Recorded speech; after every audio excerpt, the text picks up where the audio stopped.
Today we're going to be taking this Orb Beta cross-country hardtail and turning it into a 1x. A 2x means having two front chain rings, and to shift between them you need a front derailleur.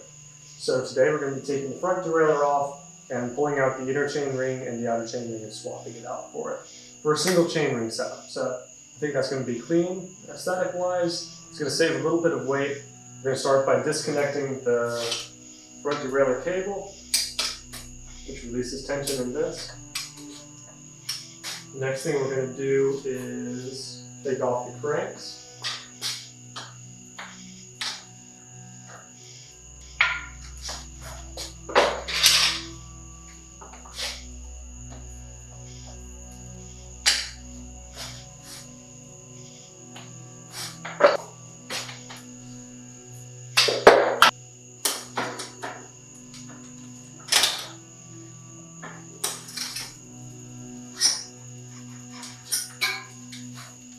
Now we have the cranks off. Next, I'm going to free up the cables that are attached to the front derailleur. Next, I'll remove the front grip.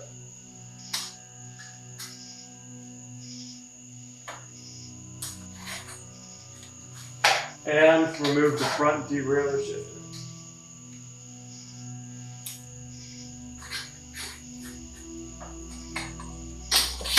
I'll replace the front grip.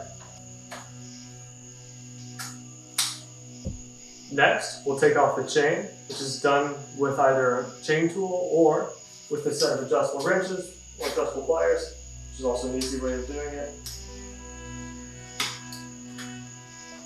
Next, we'll take the front derailleur off of its mount.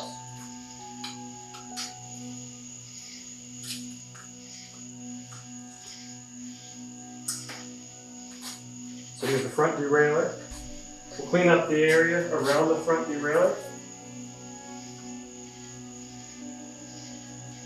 One thing to consider when approaching a project like this is the type of bottom bracket that you have. This is a press fit bottom bracket. When I was initially planning this build, I was anticipating using this SRAM SX crankset and a delt bottom bracket. However, this is a press fit bottom bracket, so I will have to use the existing cranks and bottom bracket setup. This is fine, and we can do this. So on this crank set, it has an inner chain ring and an outer chain ring. So we'll be removing the inner chain ring and replacing the outer chain ring with a narrow wide chain ring to improve chain retention without a front derailleur. So to remove this chain ring, there's some 4 chain ring bolts, which are on there pretty good. It's possible that I'm just weak. I would suggest that that's probably what it is.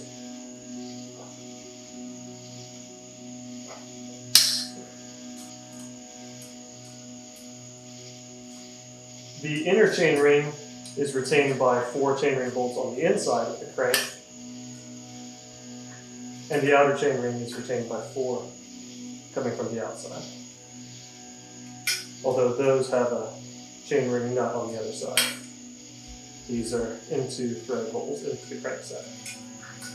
So, this is the inner chain ring, which is a small, I think, 24 tooth, 26 tooth, and the outside is a 36 tooth.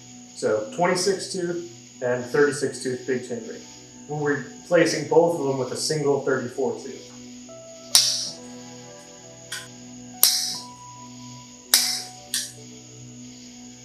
And this one wants to be on.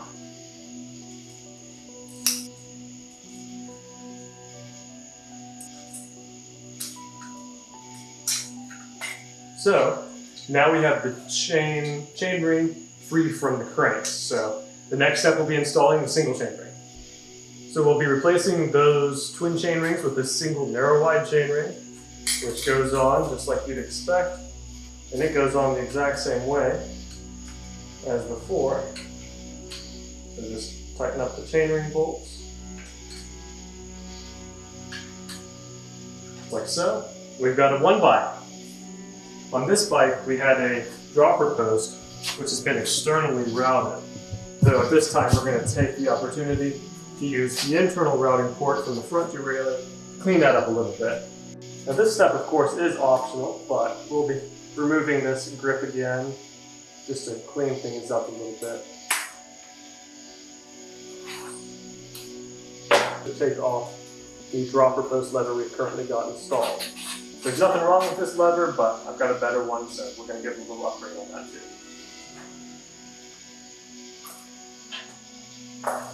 So I'm just removing where we had this dropper cable attached previously, which honestly didn't look very good.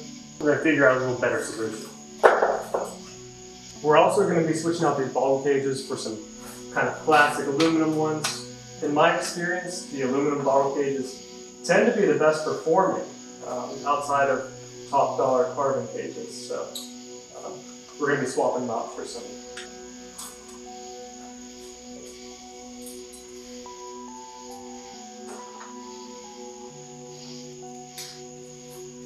So we'll keep going.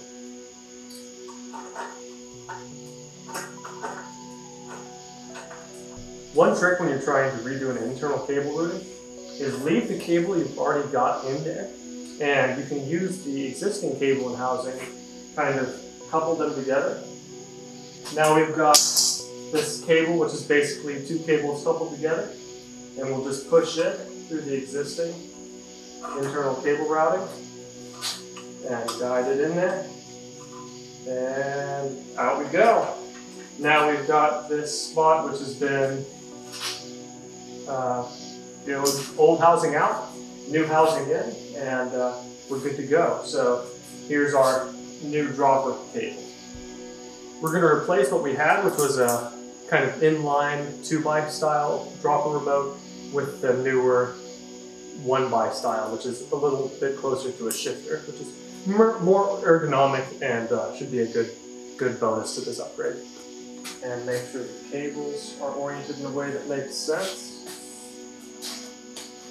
And we'll stick it on the handlebars. And we'll reinstall this grip.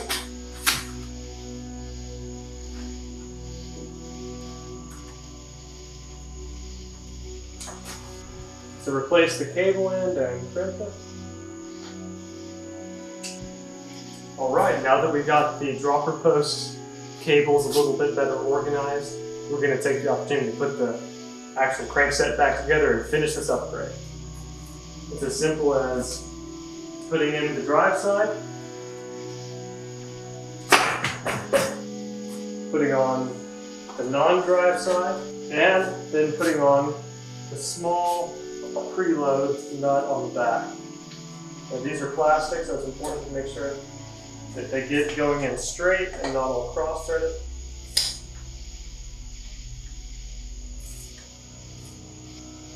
Alright, now we've got a little bit of preload to make sure everything is nice and tight, which it is.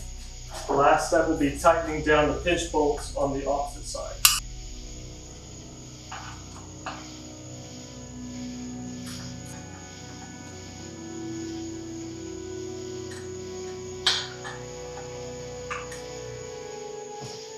The last step will be to put the chain back together, which is as simple as putting the quick links together.